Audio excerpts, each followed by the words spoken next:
Welcome to another episode of Monday Night Therapy. Todd, John. when you were a kid, did you ever watch Kung Fu Theater? No. You didn't? No. Okay, so you know who Bruce Lee is. I know who Bruce Lee is. You don't know who Tony Jaa is. No. You don't know who Donnie Yen is. No. Jet Li. Son of Bruce Lee.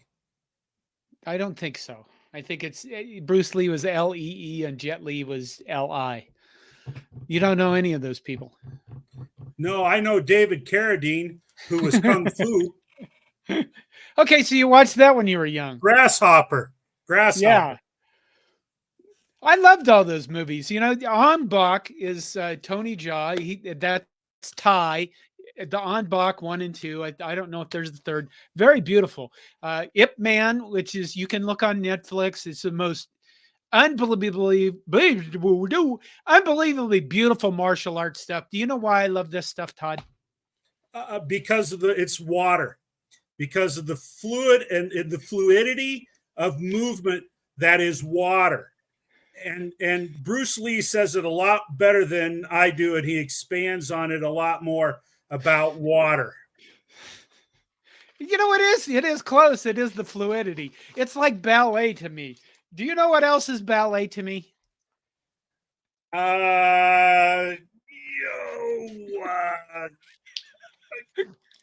Kiss me on the bearded barley. I don't know what.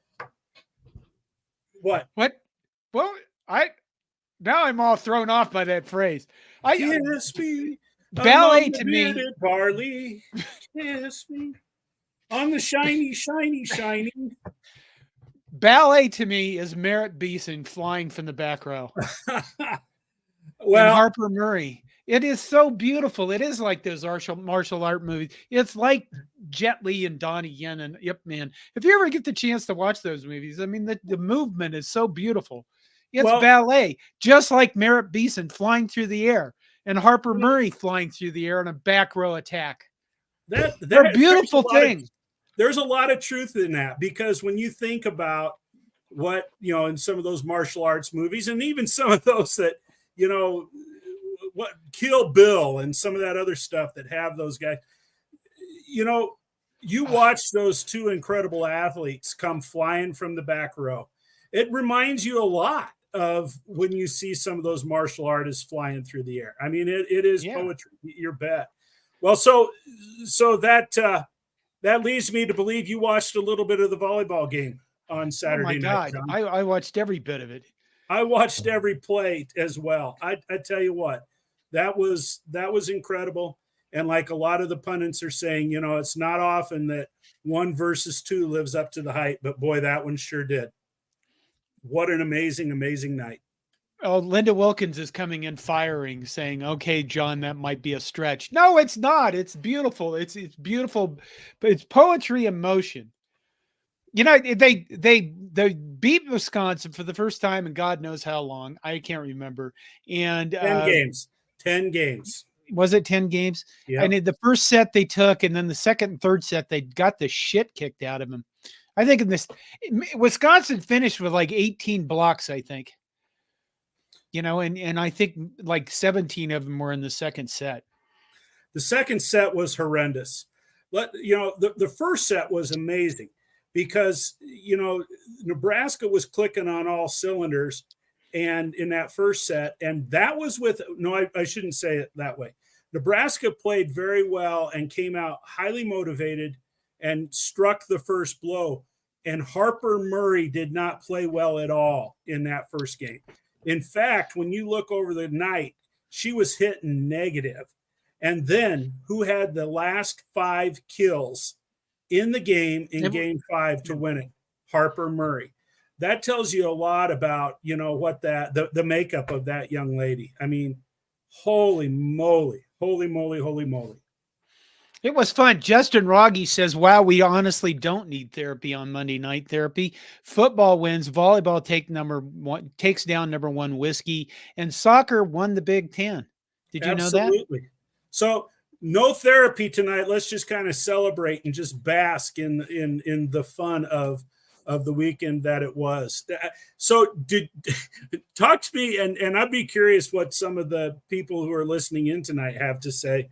How did you feel Sunday morning when you woke up? I mean, Sunday morning, Nebraska just had this incredible day, and you wake up, sleep in a little bit, or at least I did. Wake up, the sun's shining, you got those beautiful autumn leaves out there. I just thought, can it get any better than this? It was just amazing. Hey, Wade Farr says, thanks, John. Thanks for having the volleyball show. I learned a lot. I have always wanted to know. Plus, it was totally different from your football shows. Yeah, when we'll have more volleyball stuff, we might do some basketball specific shows. I know that's not men's basketball, women's basketball. They're not exactly big draws in Nebraska. We certainly will have, I think, separate baseball shows. We'll see how that goes come baseball season. I don't know who we're going to find to talk about baseball, though. So, yeah, we don't have any baseball people around, though, do we? Justin Rogge comes in firing too. It says, wow, Todd, doesn't seem like the plastic surgery took very well. You look like your old self. I think that's a reference. Thanks. I think that was a reference to having Andy on last week. Oh. So is my old self as good as my new self? Let's move on. Adam Martin says, we need therapy because of all the injuries announced today. My God. If there's one thing that is coming out of this, I mean, what was it? Ethan Piper is gone for the season. He's Turner Corcoran Turner Corcoran is gone for the season. Yeah, and Newilly is gone for at least 2 to 3 games. He was having surgery during the press conference today. So, there's 3 of our starting offensive linemen. Yeah. Billy Kemp is out multiple weeks with an MCL injury. Tommy Hill is day-to-day. Good God. What the hell? What do you think the deal is? Is this just bad luck? Oh, I just think, it's kind of funny. I was thinking about this midway through the game. Ugly, ugly, ugly game. Yes. I hadn't heard John Johnston not one single solitary time did I hear you say in the week leading up to the game, we're going to have a rock fight. With Northwestern, it's always a rock fight. For the last 5 years, leading into Northwestern, John Johnston, it's going to be a rock fight. It's always a rock fight. Well, maybe it's because Pat Fitzgerald's gone. He took all the rocks with him or whatever. It was a very physical game. From my view in the stadium, I did have binoculars, which I usually don't do, but I was really trying to watch the interior lines really close. And I have to say I was impressed with Nebraska on both sides. But, there were some people that were, on our Slack that were complaining about how dirty and some of the cheap shots that were going on in the piles and stuff afterwards.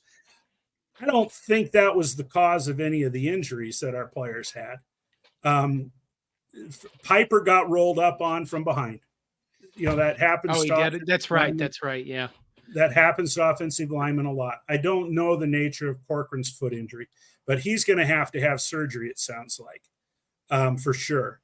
So, yeah, I don't know. That the injury bug, and you talk about all the players that were down, then that I don't know. I just cringed at one point in the game. And, we all have concerns about play calling from time to time. But I heard this guy just beller about Satterfield. And I thought, Marcus Satterfield has found ways to score. He's found ways to keep our guys in the game. And yeah, the defense. I'm not dismissing that. But Marcus Satterfield doesn't have one hand tied behind his back. He has both hands tied behind his back because of all of these injuries. I mean, holy smokes. I'm concerned about what they're going to be able to do going forward. I really am. Why? because we're going to rely on 3 backups on the offensive line. Maybe they're going to step up and play. Our offensive line didn't dominate by any means when we had our starters out there, but now Right. we're gonna see. Evans Jones, he played a lot on Jenkins is it Jones or Jenkins? Is it Jenkins? I think so. Go ahead. Number 50. We know who you're the guy that came in 51. for left guard. Yeah, played left guard, and then he took a few snaps at center too when Scott went out. Evans Jenkins, whatever. But he's a tough kid. He's a redshirt freshman, and they're talking about the left tackle is going to be a sophomore, and you're going to have Levtovsky in there at right guard, and he's played quite a bit, so I don't know. That just really worries me, and I'm not sold on. Well, Ramir's back, so maybe that's going to help a little bit. What? He is? Well, somebody said that I didn't hear that. You didn't hear that? You didn't hear that Ramir was okay? No. Maybe I'm mistaken there. Here's the thing, Todd. Yeah. We're going to play Purdue this week. I mean, does Purdue terrify you? Does Purdue scare you? No, they don't. But okay. Yeah. I guess I look at it. Scare me, but I look at it and go, listen, we got to get 2 wins out of the next 5 games, 4 and 3. Yeah, 5 games, 2 wins to get to a bowl game. And Matt Rule keeps doing this thing about go 1-0 this week. So that's all we got to worry about. And you've got now you're several weeks into the season. You've had months with the strength and conditioning guy. The guys that are young linemen they should be able to come in and at least run base blocking plays. I mean, maybe they're not going to do a lot of pulling and a lot of trapping, but I'm not that worried about it. Mostly because our opponents, it's not like we're playing Ohio State every week. If we were playing Ohio State every week, I'd wonder how are we going to bury our quarterbacks, But I think Purdue. I'm going to have a show. I do have a show. I'm going to have a live show Wednesday evening at 7 p.m. With one of the Purdue guys from Hammer and Rails, and we will talk about Purdue. And that's the next opponent. And I guess we're just going to, for me, I guess you look at this team and you go, okay, everybody's going to get experience this year. You're already playing like 25 guys on defense. You're playing so many guys on defense that being a starter really doesn't mean much. No. And now, you're going to kind of do the same thing with the offense. And I think one of the big things for me that came out of this last game was Emmett Johnson is, he can step up and do stuff. Emmett Johnson looked pretty good, I thought. Yeah. And, he's pretty slightly built, but, he's not afraid to stick his nose in there and run it between the tackles. So, I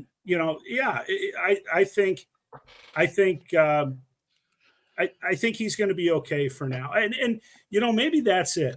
Maybe the mentality I have to go in each week is, are we going to be okay for now? Because that seems to be where we're at. Now, I want to throw this up. Cilantro says, does Harburg seem like the kind of quarterback who can get Nebraska to a bowl? Well, I think Nebraska can get to a bowl. And right now, Harburg is the quarterback. Yeah. So, I'm not trying to be a smart ass here, Cilantro, but I think, but it's Harburg's not going to get the team to the bowl. Harburg is going to manage the team, and he's going to do what he's capable of doing.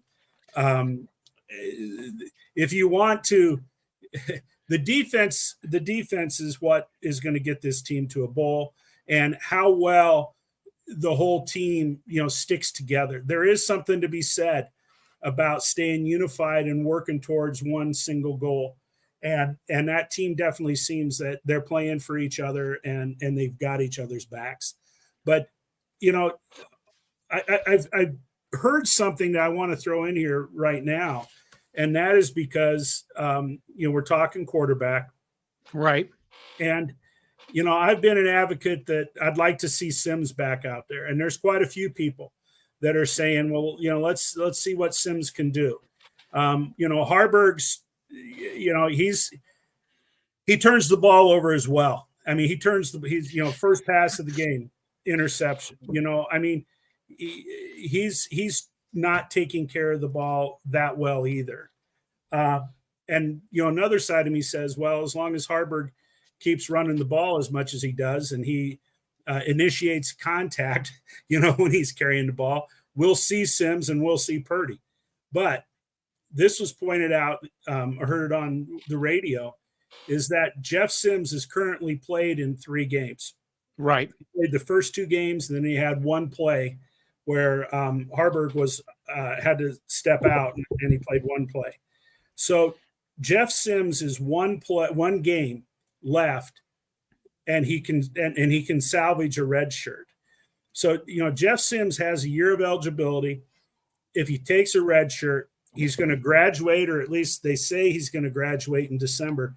He could be a grad transfer and go someplace else and play for 2 years. And Matt Rule has said, and I heard it on his interview that was when I was driving down here tonight. The player's career comes first. The player's career comes first. So I could very easily see that Matt Rule's had conversation with Jeff Sims, and they'll do what they can do for Jeff Sims to have opportunity beyond this year. Now that's all speculation. There's nothing firm about that, but yeah. I guess, I was watching the NFL. I do watch the NFL.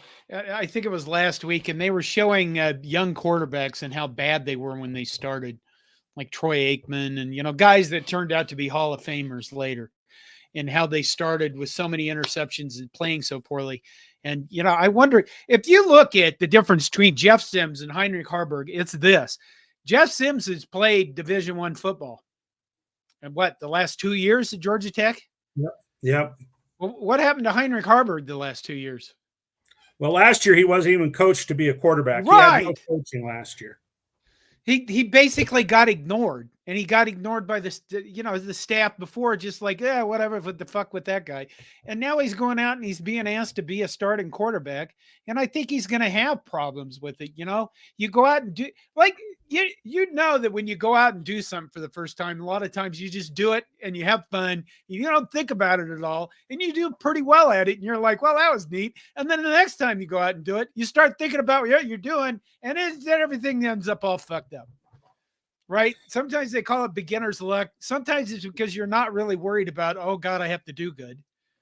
Well, now Harburg is in this position where he has to think, and he has to go, oh shit, I am the starting quarterback. It's my responsibility to get us to a bowl. It's the weight of the world. There's is a on lot his more weight shoulder. on. And when in the first few games that he played with a lot of instinct, like you do. I don't care what level it is. When you are a young quarterback and you're just moved to a new level to start playing, a lot of it is instinctive. It takes a while to get within the system. Well, now that there's a lot of film, a lot of video on Heinrich Harburg, defenses are throwing more at him, and he's reacting slow. It's just it is a struggle for him right now, and I want to see the kid succeed because I want to see Nebraska win. Right. But are we going to see Jeff Sims again before the end of the year? I think we will if Heinrich Harburg gets injured. I think we will. Yeah. If Harburg really just, really starts to stink the place up, I think it's going to be Chubba Purdy if we're looking at, somebody else that's going to, for more of a, I don't know. I just think you'll see Chubba Purdy before you see Jeff Sims, unless we're down to the Iowa game. Okay, let's go to some comments. David Matney, living in Omaha, David Matney has, I think, the comment of the night so far. It will be a team effort to get to a bowl. I feel so much better with Rule as the head coach. Yeah, I agree 100%. I think somebody on YouTube left the comment, we lost ugly for a while, and now we're winning ugly, and I think it's progression. That pointed out, I took away from that comment that, It's a progression. You don't just like go, oh, we lost ugly and now we're going to win beautifully. No, you have to go through the ugliness before you can get to the beauty. It's a hero's journey. Have I mentioned that? Yeah, you have. You went into that in depth last week or 2 weeks ago. Okay. Okay. Charles Hullett says, we can talk about the state of Michigan. There's a cheating scandal. Hitler trivia. I mean, we are in great shape here in Nebraska. Let's talk about that. Michigan State throws a trivia game up on their scoreboard, and one of the questions was, in what country was Adolf Hitler born? With a huge picture of Adolf Hitler. Are you flipping kidding me? I mean, they had 80 billion human beings to pick one from, and that's the guy they chose. I'm kind of wondering, for the next home game, what are they going to ask for? Joseph Stalin buried, where are most of the victims from Joseph Stalin's reign buried or something like that? What was Mao's favorite pie? Okay. The cheating scandal in Michigan. Apparently there's been, they've researched more in this Stallions guide, but gobs of tickets to different games. And this week there's supposed to be evidence that he was videotaping games to steal signs. Violet Lee, that's an interesting name, says the volleyball team's resilience and mental toughness to beat such an incredibly talented Wisconsin team from behind, championship mentality. Yeah, no doubt. It was. I mean, when the second set rolled around, we were like, oh God, they're not coming back from this. They're just getting the shit beat out of them again. And my wife said, well, at least they took a set. And then, they came back. And that's exactly right. Resilience. I love that word. Thank you, Violet Lee. What is this? Did you put this up? What? Fred Sacco says maybe John could be Klinger.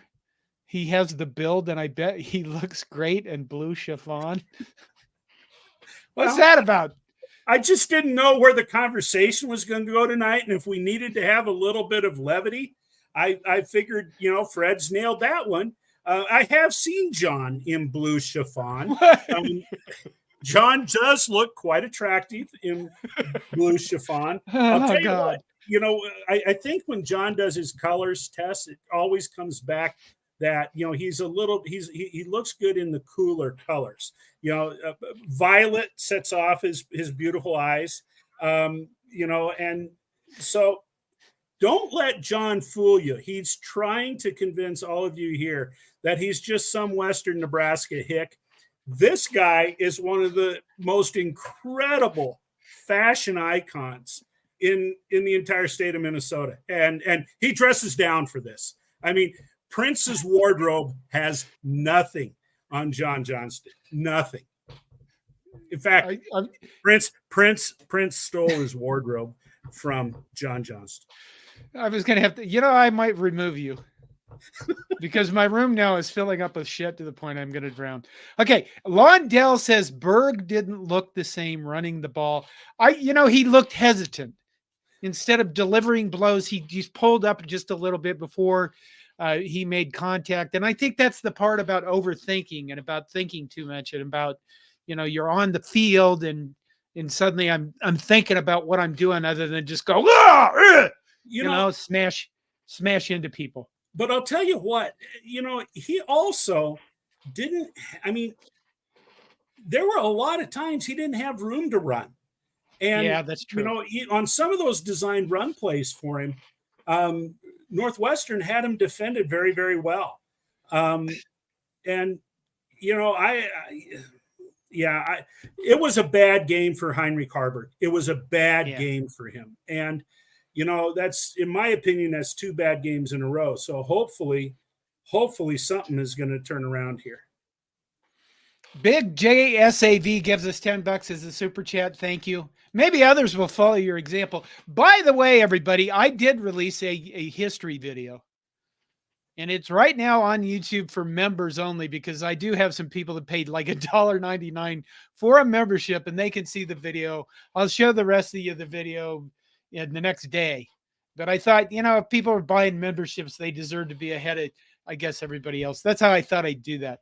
It's like a God, gift. you are a shill. I Pandering am for a the. shill. I Oh, am a geez. shill. I have drugs to pay for, Todd. Well, okay, yeah. Now I put, I had a Botox treatment Friday. 31 shots in my head and my neck. It was less pleasant. You know what? Speaking of thinking, here's the thing about that. And then this is a good example. The first time I did this, it was 31 shots in my head. I had no idea to expect. I bled a little bit more than I did the second time, but the first time it really didn't bother me. The second time it was a hell of a lot more painful. Why was it painful? Because I was thinking about the needles going into my head. Oh, Yeah. See, I Yeah. get the same fucking problem Harvard does. We're both thinking too much. There you go. I think as it's helped with the headache severity. It's been kind of weird. Okay. I'm glad to hear that. Lloyd Emo Christmas says, John, do you think that we were throwing the ball because it's a crappy Northwestern team for practice and just maybe to test the waters against for a team that we're supposed to beat down the road? Go Big Red.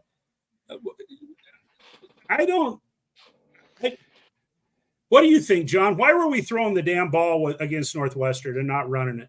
Worst running offense in the conference or defense. Because if you go back on the first play that he threw the interception, and you look at that play, I can't remember who it is. He threw it to Fedoni, right? Yeah. Oh, well, Fedoni he kind of threw it in space that Fedoni was occupying. Right. Okay, if you look behind Fedoni, there's a guy that's wide open with nobody behind him whatsoever. And that's the thing. We were throwing the ball because if he would have hit the wide open receivers that we had around the field, we would have torn the shit out of Northwestern. And I think you can't just stop doing things. You have to do some of those in a game. You have to work through the issues, I guess. And maybe it wasn't, you could kind of call it practice. And I think here's the thing. Remember Illinois, I said there was no way that Illinois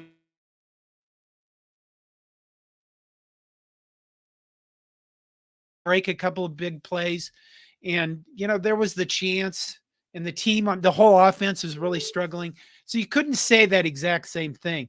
But I do think that they looked at it and said, you know what, our defense is going to hold these guys to 10 points. If we can score over 10 points, we're going to be fine. Because that's how you look at it. You look at them and go, okay, how many possessions do we think we'll have? How many points do you think we could score per possession? It's very kind of, it's like having a plan. Imagine that. But, things go awry when your quarterback throws an interception on the first play. But I don't think we were throwing it because it was practice. I think it was throwing it because those plays should have been successful if they were executed well. Well, let's talk a little bit more about the quarterback that we haven't chatted about. James Marshall says, my gut feeling is that Purdy is better than Harburg or Sims. He played well in Mission Impossible last year at Michigan. Then he never got another look. James, he was dinged up early in the season. Otherwise, he would have been the player off the bench when Sims was hurt at Colorado. We heard that after the fact. I'm curious what Chuba could be doing as well right now. But it appears that the trust is with Heinrich Harburg, and Harburg is going to be the quarterback going forward unless he fails miserably or unless he's injured. I think that's what's going to be happening. Okay, what do we have here? Brad Wilson became a member. Thank you, Brad. Let's see. Fred Sacco says, bet John still wears a members only jacket and puts out the vibe still. I follow on the Instagram, I follow some young women. I follow some young women who dress like the 80s. And they drink, you know what I mean? The big hair and stuff like that. The other day, one of them had an little Instagram reel where she was trying to spray her hair and it wouldn't stay up. And people replied and said, the hairspray they had in the 80s was stuff that was like completely illegal now. And I replied to her and I said, your hair doesn't stand up because everybody in the 80s was on cocaine. That's the real problem. Is there you go. Get some Coke, you'll be fine. That's a terrible joke. Nobody laughed. I could tell. But maybe I should do some '80s stuff. There you go. There you go. Nebraska was good in the '80s. They were good in the 80s. Let's see. Roger Moore asks, "Are the Balloons ever coming back to Memorial Stadium?" I seriously doubt it, and the reason why I doubt it, we won't see them again. The reason why I doubt it is because the environmental aspect. But on the other hand, the other thing you look at is helium is not something that's easily replaced. It's a resource. And I think they're thinking about that. And by the way, while we're thinking about traditions, has anybody else noticed that the term black shirt is almost never used? Is it just me, or is it being used and I don't notice it? But do they not use the black shirt term? I'm not talking about I'm even talking about fans. We don't say black shirts anymore. Do we? I don't know that I notice any change, any difference. I mean, the staff has gone back to the tradition. There's 12 black shirts. I mean, they Right. gave a black shirt. It was an injured player. Reimer. Reimer kept his black shirt even though he was out with an injury. But outside of that, they're pretty much sticking with the starters are the ones that wear. Well, I know they have it, but when we're talking, right. we don't. When we're talking about it, I don't know. Okay. Fred Sacco says, "I saw that Gold kid, the Northwestern writer, after the game, but didn't get to say hi. Was bummed he wasn't wearing a purge mask." I sent those guys a message today and I asked them how their trip went. And they said it was a great trip. Everyone was so nice. So Big J SAV comes back with $10 and says, "Botox is fun. Every 3 months I get it. I'm transformed back to the one-loss games of 2021. Well, that's kind of terrifying, actually. Okay.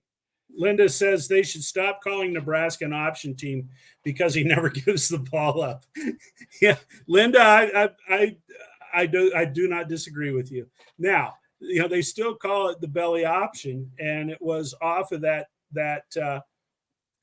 motion, or excuse me, off that action that they ran that pass play that Malachi Coleman caught.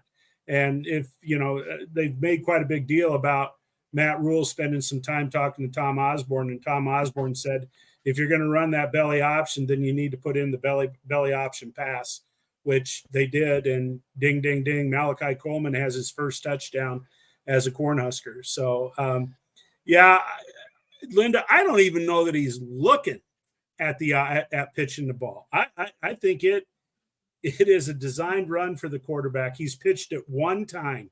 Right. Wade Farr says, "Hey, Klinger from MASH is my cousin Jamie Farr." Wow. Huh? There you go. Let's see. Fred Sacco says the radio announcers were saying it, black shirts. Aaron Rostobostadowski says, "I say black shirts. Rule says it." Maybe I'm just listening wrong or not paying attention. Brad Wilson says, "I've heard black shirts." Black shirts, another, and saw black shirts t-shirts at the stadium. Londell says, "No one in the media has asked about the black shirts since week 1. I just don't see. I guess we have a great defense. I think our defense is probably as good as it's been in 20 years, since 2009, since Sue. And I guess I don't see people emphasizing black shirt defense. I see more Husker defense. Maybe that's just me. Maybe I'm an oddball. You all know that. Okay. And James Marshall says, "Nebraska is a tale of two teams, salty defense, but an offense like bread dough that someone forgot to add the yeast."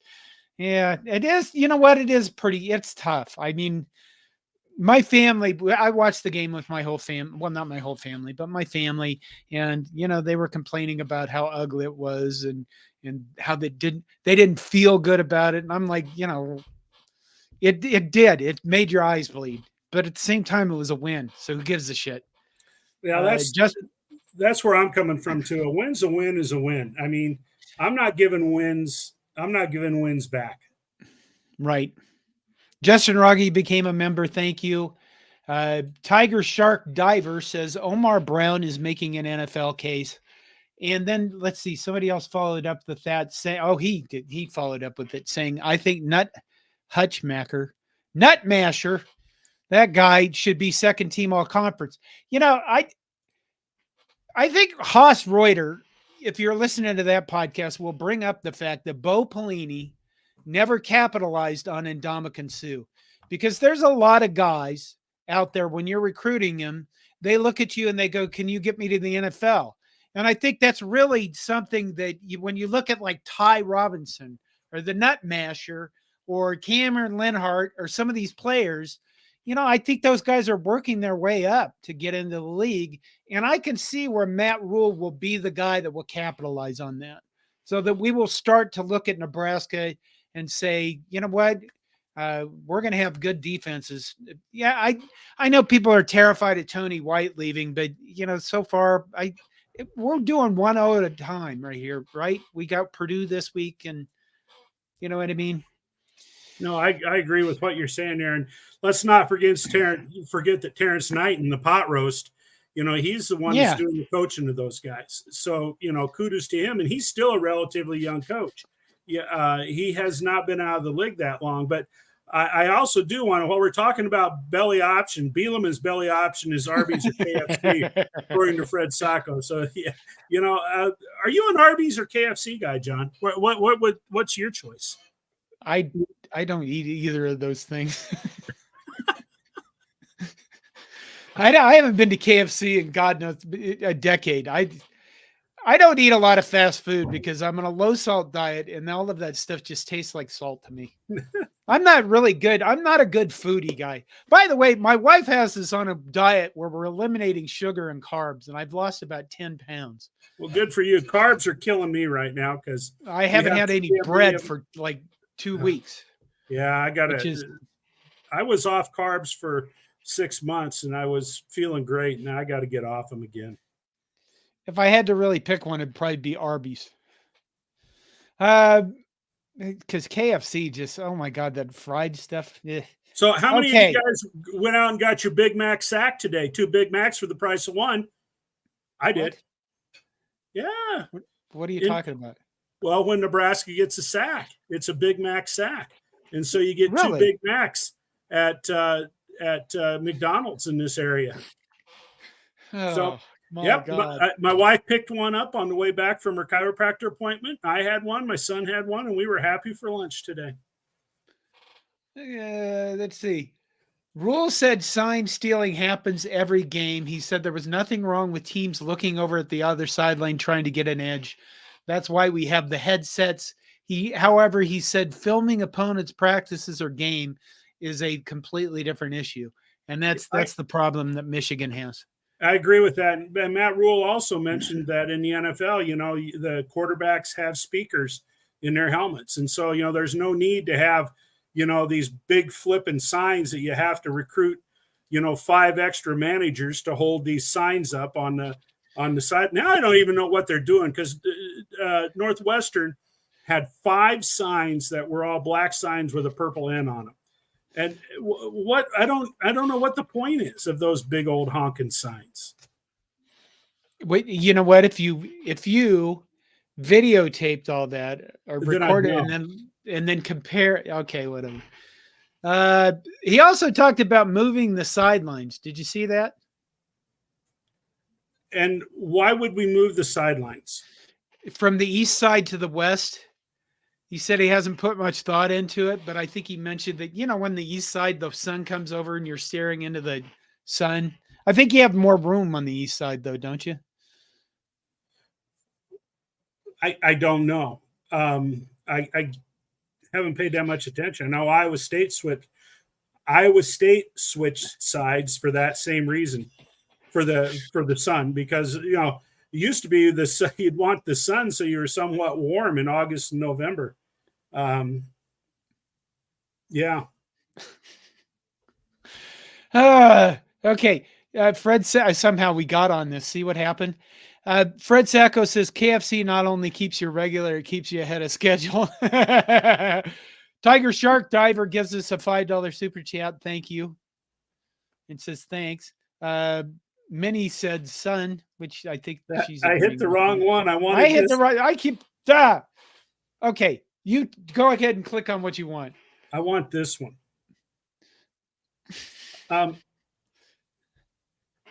It hasn't frozen up yet, I guess, huh? No, I'm in a different locale tonight. I think mine has. Mine is still having a little bit of problems. Okay, we have Purdue coming up.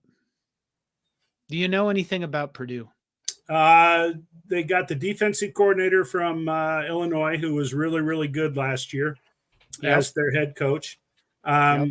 He hates Nebraska. He grew up hating Nebraska because he was a Colorado guy. And they have played well at times, and they've played not so well at times. They're a team that we should be able to – it's a team we should be able to beat. I think the key here is, well, here's the thing. Purdue, I've said for a while now, I think Hudson Card, their quarterback, is the best quarterback in the Big Ten West. But honestly, I don't think you have much. You know what I mean? It's not like we're comparing him to Joe Montana and Tom Brady here. So, Hudson Card, I think their quarterback is the best quarterback in the Big Ten West. But I think he's also susceptible to pressure. So I think key is going to be getting pressure on him. And we did that to Northwestern. What we have 8 sacks, a whole shit ton of tackles for loss. Well, and so they're going to put pressure on Purdue too. I mean, this defense where they're at right now, they will put pressure on Purdue.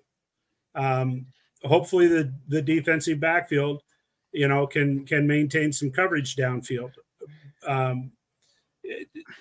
To me, when against Purdue, what it's going to come down to is if our offense can figure out a way to get some points. And there's also the issue of the special teams, because it was a long time in that game on Saturday before Nebraska ever had a play that wasn't on their side of the 50-yard line. And, the offense is going to have to generate something. Nobody expects them to march down the field every possession and score, but they're going to have to, muster some yards so that Buschini can flip the field on Purdue, and hopefully we can capitalize in a game where field position becomes more and more important. Okay. Purdue's total defense is ranked 94th. Their pass defense is 93rd, and the rush defense is 82nd. You know what? That does mean, I was going to say that doesn't mean much with a crappy offense, but I think it does mean a lot. It means that we're not facing a top defense. You know what I mean? We're not facing a juggernaut on defense. So we just have to get some first downs. And maybe our defense, for as well as they've been playing, I don't think they're picking up as many turnovers as I'd like them to. I'd like to have them maybe 50 turnovers. 50 turnovers. It would be nice to get a few more turnovers. There is that. The defense is keeping us in games and giving us a chance. Giving themselves a chance, I guess I should say, to win. So. Let's throw this one up here from James Marshall. James Marshall says Purdue is very dangerous. Their schedule as of late has been rough, and they did to Illinois what Nebraska didn't. Right. Yeah. I think this is a game Nebraska can win, but as we've said before, Nebraska can win, but Nebraska can get whipped too. And it's just, that's the nature of the team that we're all supporting this year. Purdue is tied with Wisconsin and several other teams. It's 77th overall in turnover margin. Guess who's 87th on that list? Nebraska. No. Iowa. I would have thought Iowa is always way up here in turnover margin. Yeah. Let's look at Nebraska. I'm sure it's pretty bad. Well, Iowa has the worst quarterback in the country statistically. We are to 128th in turnover margin. So Okay. it's we're better than Army, Arizona State, Temple, and Hawaii. If you wanted to, feel good about that particular statistic. And I guess, maybe we'll look at it and think, well, maybe Harburg had a bad game against Northwestern. And maybe he won't think as much this game. Maybe he'll just go out and play and be fast paced. Now the other thing is you remember what was the guy's name? Devin Mockabee. Remember that guy? Yeah, the running back, is he still around? He is. He is. God, he's all knees and elbows. Yes, he was the guy that you didn't want to tackle because you'd get a knee to the head.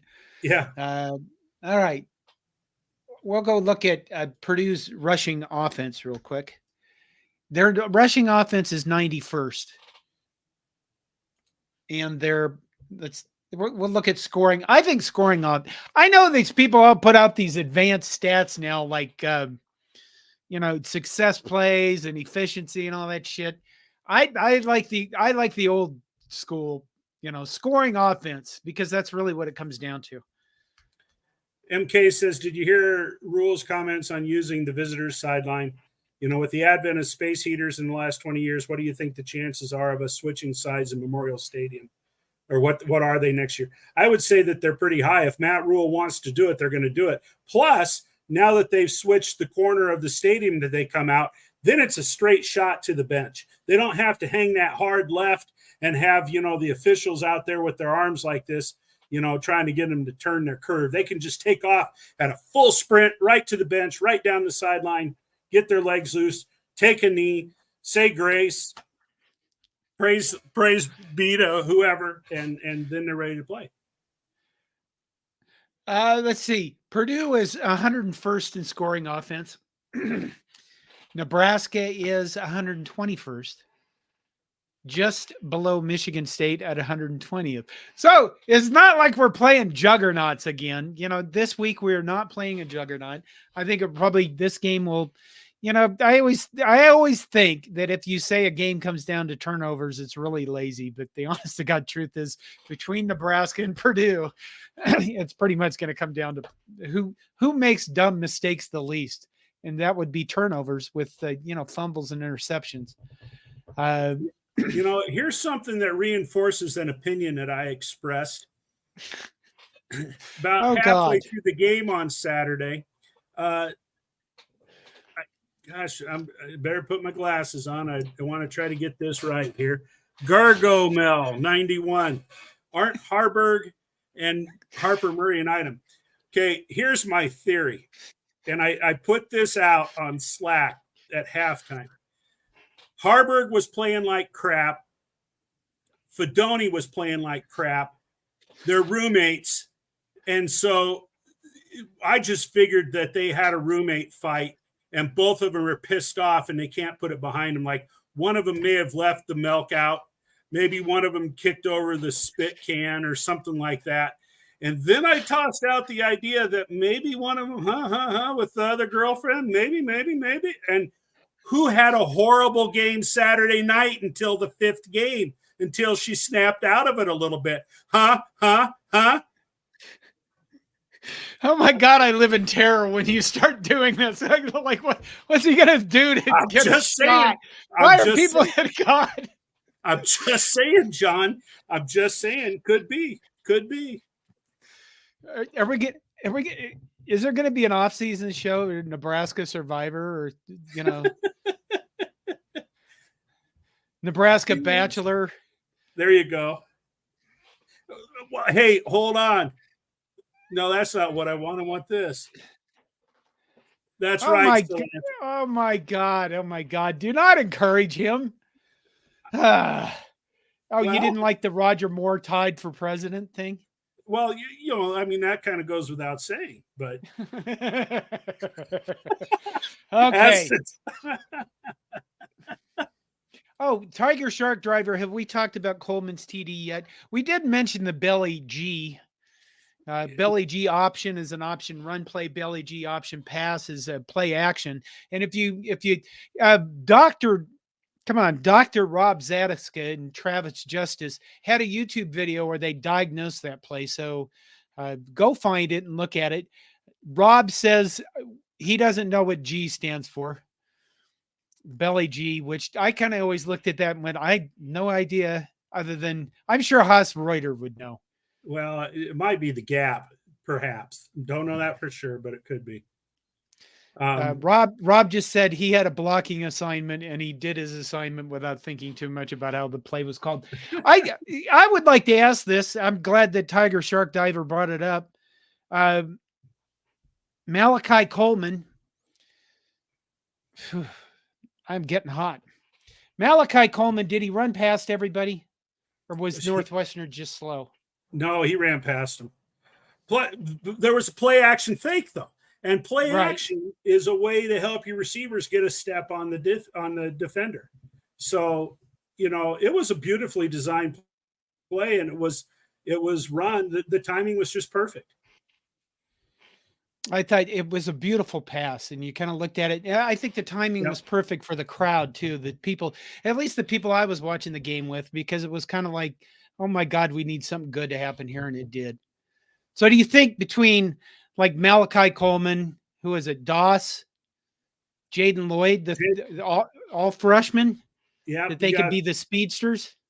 They could, and one of them's the Doss kid's gonna play quite a bit in the slot, with Billy Kemp out, and all those guys can move, but you also have to get them the ball, and they have to get separation. Being able to move is one thing. Running your routes precisely, getting separation from the defender, those are a couple other skills that are a little bit harder to develop. Oh, I got dizzy for a minute for no reason whatsoever. I think I got too hot. Okay, what else we got, Todd? Cilantro asked, wasn't Hudson Card a 5-star from Texas? Yes, he was. Yeah.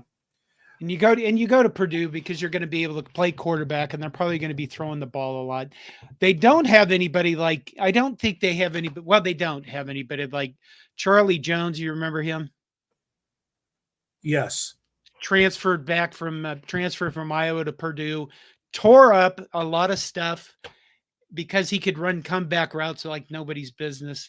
And I forget who their quarterbacks were last season. I'm going to really quick look up Purdue's stat.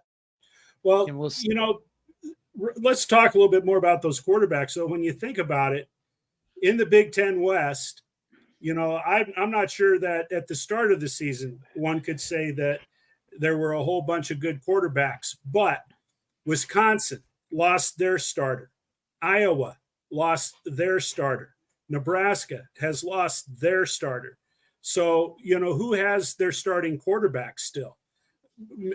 Minnesota, Illinois, and Purdue. So half of the starting quarterbacks, or half of the teams in the West, are down to their number 2 quarterback.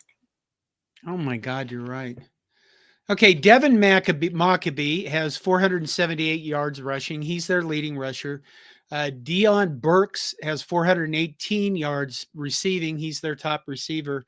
Like I said, we're going to have a show Wednesday night, and we will find out. We'll find out more about Purdue because we'll have a Purdue guy on, and we'll see what happens. Londell, I don't know. Did you watch this game, Todd? No, I did not. I watched the end of it, and really, the rotten son hates Lincoln Riley with a passion, and I'm not quite a fan either. I'm not too far behind him. What's that? He can coach quarterbacks, but I think he sees Lincoln Riley, and as like I just talked about, coaches that don't change. I always bring that up. Kirk Ferentz is not recognizing that he needs to change and he needs to fix his offensive problems, and they'd probably be a great team. Lincoln Riley is one of those guys. He just fails to recognize that, yes, you do have flaws. You could change, and you'd probably have a better team if you actually tried to play defense. And then everybody got a chance to see. I don't think Lincoln Riley's on the hot seat, by the way, Londell. they're not that far down the road. They lost to USC for the third time in a row, or they lost to Utah for the third time in a row. Yeah, yeah, and then everybody got to see Caleb Williams sitting on the bench, sad. Right. Yeah, USC they're not as good as people estimated they would be. But what it comes down to is there's a perfect example right there of how important defense is. When you look at bad teams or teams that are not playing well, if you're not playing well because you got a bad quarterback, you can fix that. You can recruit a better quarterback. You can bring in another quarterback next season. But if your defense is bad, there are no quick fixes. Yeah. There are no quick fixes to making a defense good. And, Nebraska's defense right now is playing as well as it has in quite a few years. But the cupboard wasn't dry. And Chenander, 2 years ago, Chenander and his boys had a good defense at Nebraska. There were a lot of good players, and they brought in some good players, for depth. So if you're losing games that you shouldn't be losing, generally speaking, it's because your defense isn't holding up. Okay. It'll take some weird questions here at the end. Well, hey, something we haven't mentioned is Nebraska also has the co-champs of the Big Ten for soccer this year too. Right. So let's give a shout out to the soccer program. I mean, that even made Saturday even that much better. So they have the leading scorer in the nation, and I can't remember her name now off the top of my head. No. They play Ohio State. I think is it Sunday in Lincoln at Hibner Stadium. Yes. Yeah. So if you want to go see the Big Ten champ soccer team, I mean, there's your chance. I know that a few weeks ago it was all about soccer as communist. You could still go support your women's soccer team, for God's sake. Jade Jasinski says 45 degrees and 50% chance of rain. Will weather factor in? Yes, weather will be because it's the first cold game of the year and the first wet game. I mean, that always has somewhat of a factor. Is it going to change the outcome? I don't know that it's going to change the outcome, but it will play a role in there. Here's one I'll throw up here from Justin Rogge. Todd, the D we played 2 years ago to today are totally different. Yes, they are, but we had good players. I guess that's the point that I was trying to make, is that we had good players on the defensive side of the ball. And, so I don't want to, I want to be accurate there. And then Terrell, we're going to have to have a conversation. Todd, is soccer the most communist sport ever? Hell yes, or hell yeah? No. Soccer is the most popular sport. Football is the most popular sport in the world. And damn it, my son had a gift that I should have loaded up here tonight. England invents a sport. And it takes, everybody in the world jumps to that sport, and it becomes the most popular sport in the world. The United States, we invent sports and nobody else wants them, so we just go ahead and proclaim that we're world champions, even though nobody else is. Okay, I had another one up there. What is it? Okay, go at 45 degrees at 50. Sorry. What the hell are you doing? 45 degrees and 50% chance of rain. Will weather factor in? We're pretty ugly. I don't know if we can get any uglier on offense. And now we're missing a whole bunch of players, including 3 offensive lineman starters. So will it factor in? No, because once you get to a certain level of ugliness, it's just fucking ugly. There's not anything you can do after that. And then here's one. If Kirk retires, does Iowa hire Lincoln Riley, get hired there if he's no?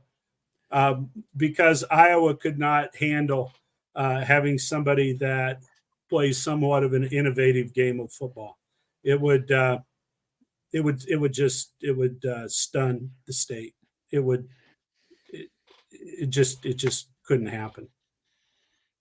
Oh, I did. I put out that meme on Twitter, and then I used it for the thumbnail on the dumbest play of the week thing I did today, where Oh my God.